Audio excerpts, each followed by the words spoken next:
మొదటి పదం ఆలకాగు.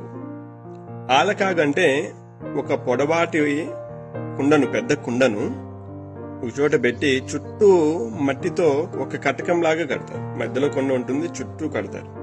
అంటే ఆ రోజుల్లో స్నానం చేయడానికి, నీళ్లు వేడి చేసుకోవడానికి ఏం చేస్తారంటే ఆలకాగులో నీళ్లు పోయడము, చుట్టూ ఆ కటకానికి కింద మంట తగులుతూ ఉంటుంది. ఒబ్బి చీకట పడుతుంది, ఆలకాగులో నీళ్లు తొడుకోపో, నీళ్లు పోసుకుందు గాని అని చెప్పేసి అంటారు. ఇట్లా ఆలకాగు అనేది ఒక రకమైనటువంటి నిర్మాణం, వేడి నీళ్ల కోసం ఆ రోజుల్లో ఆలకాగు చేసుకునేవాళ్ళు. అట్లే మరొక పదం అలివిగాదు. అంటే సాధ్యపడదు అనే దానికి బదులుగా రాయలసీమ ప్రాంతంలో అలివిగాదు అని చెప్పేసి, బా ఆ పని ఆడైతుందన్నా, అది అలివయ్యే పని కాదు కానీ ఇంకేదన్నా ఇంకోటి ఉంటే ఏదన్నా చూస్తాంపా అని చెప్పేసి అంటారు.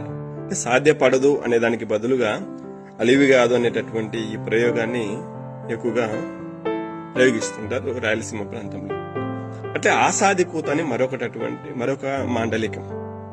ఈ రాయలసీమ ప్రాంతంలో మోడికాళ్ళు, నామదారులు అని చెప్పేసి రెండు రకాల, ప్రతి కులంలో కూడా ఈ రెండు రకాల వర్గాల వాళ్ళు ఉంటారు, రెండు రకాలు పాటించేటటువంటి వాళ్ళు.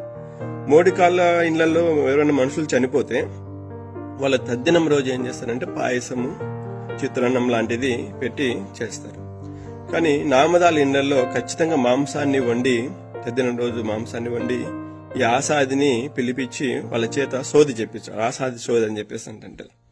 ఇట్లా ఈ ఎవరైతే నామదారులు ఉంటారో ఆ దినం రోజు చేసేటటువంటి ఆ సోదిని, ఆ చెప్పించేటటువంటి ఆ ఆసాది సోదిని ఆసాది కూత అని చెప్పేసి ఈ మాండలికం పదంతో ప్రయోగిస్తారు.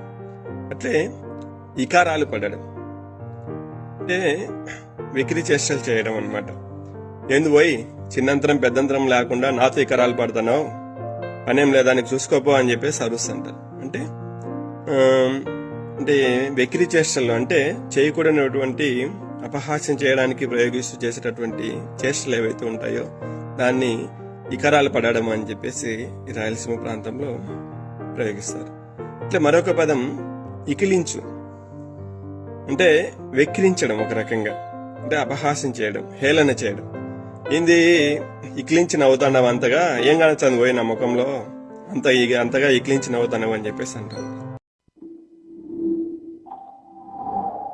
ఈ వీడియో మీకు నచ్చితే లైక్ చేయండి, షేర్ చేయండి. ఇంకా మరిన్ని ఆసక్తికరమైన వీడియోల కోసం మా ఛానల్ను సబ్స్క్రైబ్ చేయండి.